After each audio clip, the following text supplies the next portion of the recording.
Hello everyone, welcome to the Wine Forum. This is our second video blog. Hope you all enjoyed the first video blog. Long time coming. Finally got to get that blog done. I've had this camera forever and was waiting for the right moment and the right wine and everything else, and before I knew it, 3 months passed by and I have not used it yet. So I hope you all enjoyed it, and I'm trying to do this kind of format a little bit more often. Tonight is an exciting night and an exciting wine. We are headed to Paris tomorrow. Actually, France in general. We're going to be there for 2 weeks. We're going to be in Provence for a few days. Bordeaux, the mecca of all high-end, super-duper fancy wine.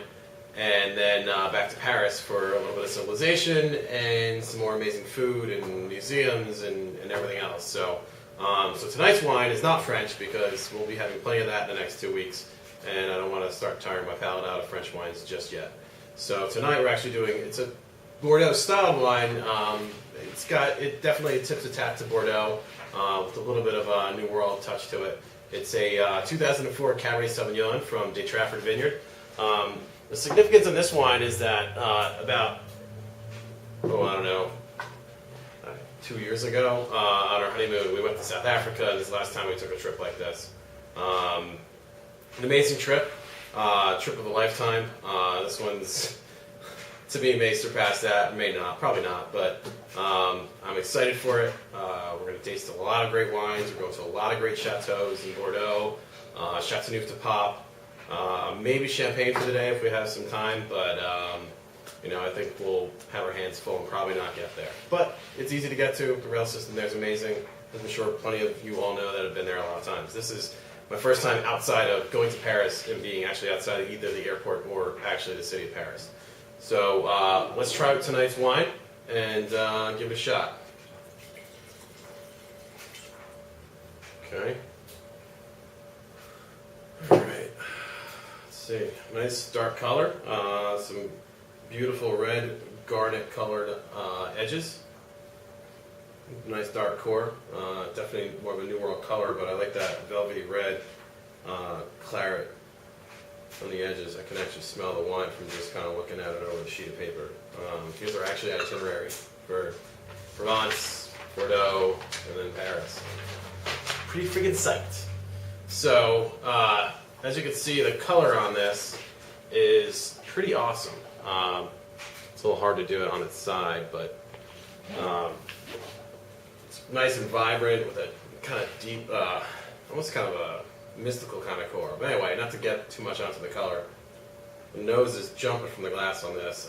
Classic South African terroir. They had this distinctive, I don't want to say farmy, but kind of definitely a terroir that comes through in their wines. There's definitely a streak of earth and minerality that comes through in the nose that I can pick up in just about almost all South African wines, red wines at least. And the oak that they use is pretty subtle. Some of them are big, some of them have too much oak, some of them don't have a lot of oak. This one's kind of, I'd say, in the middle. It's 35% new French oak, 5% new American oak, the rest neutral. 21 months in barrel. Yeah, getting some currants, some black cherry, a little bit of tobacco in that earth and that, I don't want to say truffly, but that earthy, mushroomy kind of wonderful nose to it. Great aromatics. All right, let's try the wine.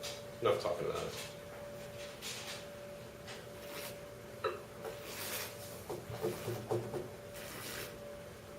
True to the nose, the palate shows a lot of those same kind of things.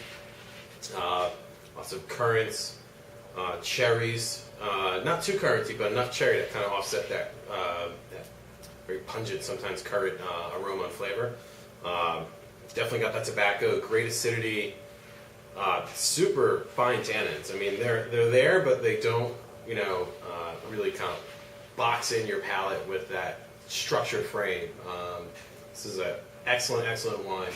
In fact, New York Times, Eric Asimov, a famous wine writer and wine blogger, actually wrote up this wine a few years ago and kind of got me onto it. And a shop nearby had it. It goes for about $30 from what my cost told me. I did a quick wine searcher look, and it wasn't available for this vintage, but the newer vintages are 28 to like $36. So not super bargain, but you know, maybe a little bit of a splurge. You get a lot of character in this wine for the money. I'm thinking like probably like a 90, 91. I think I scored it at 92 last time. It was probably a little bit more vibrant. It was a little bit younger, but you know, it's starting to settle in. I'd probably say like a 90, 91. The Trafford family, just a little bit about them. The husband, actually it's Trafford, not De Trafford family. The husband was a former architect. As you can see a little bit on the label here, there's some of these look like blueprints here. The camera can get that in. It's a pretty cool design.